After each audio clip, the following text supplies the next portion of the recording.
We're going to continue our presentation on securities markets and how orders work. So last time we left off at this slide. This slide talks about the investor protection in the securities markets, and we talked about how the investors are protected through different means. The best or the most important organization here is the Ontario Securities Commission, and we mentioned that each province has its own securities commission. In Canada, in the US, there is one national one. The national one in the US is called the SEC, the Securities and Exchange Commission. So there are other factors how the investors are protected, which include the Canadian Investor Protection Fund, which is an insurance fund, the Canadian Securities Institute, which licenses, which is the educational body for the advisors, and the advisors themselves, and then of course the investors, who are more sophisticated now than they were in the past. So moving on to the last two concepts in this chapter or in this presentation, which are the margin call and the short sale. So margin is basically a type of an account where you have loaned, where the broker has loaned money to you as the investor. So what's happened here is that you have not put in all of your money, or you don't have enough money to invest in a large amount of portfolio, which includes different stocks. So what you do is you would borrow money, just like you would borrow money to buy a house or buy a car. In this case, you're borrowing money to invest and hoping that in the future the investments would go up and you would be able to pay off the loans that you had taken out to invest. Margin is basically the amount of money that you have put in into the investment, and margin call implies that the broker now has made a call to you in order for you to put in more money. This happens when, let's say you borrow $100,000 and you have put in $50,000, so total investments are $150,000, and all of a sudden the market price goes down to $100,000. See, now what has happened is you had put in 50, however the broker had lent you 100,000 based on the fact that you had 1/3 of the investment, 50 out of 150, and the other 2/3 were the broker's investment or broker's money. But what has happened now in this example is that the market has gone down and your total investment is only worth $100,000.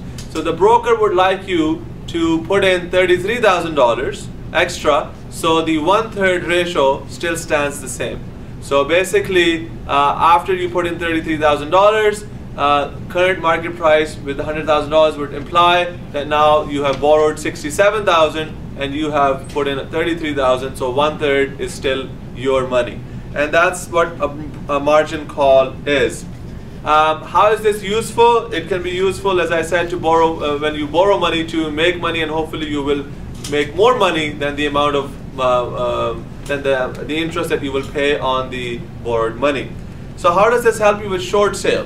Well, let me tell you what short sale is. Short sale is something which is the opposite of a regular or a long sale. In a regular sale, which is also called the long sale, you are buying and then you would hoping to increase in value and sell. So you buy first and you sell later. So you buy your investments and then you sell later. That's a regular long investment. In a short sale, what you're doing is you are selling up front and then you're hoping for the stock price to go down, and then you will buy later. So in a short sale, you're doing the opposite. You're selling first, you're buying later. But the question is, how do you sell something you don't own? That's where margins come in. So you would borrow from the broker or from others to sell, and then you would replenish their stock later. So it's like, if you know that price of a pen is going to go down and your friend owns this pen, what you would do is you may borrow the pen and you sell the pen at the current price, which may be $5, and then you go out and buy a pen at a price which is less than $5, let's say $3, because you knew the price was going down, and then you give that new pen to the friend. So in this case, you have made $2. You borrowed the pen from your friend, you sold it for $3, and then you went and bought it for you sold it for $5, and then you went and bought it for $3, and you replenished that pen. So you have made a gain of $2.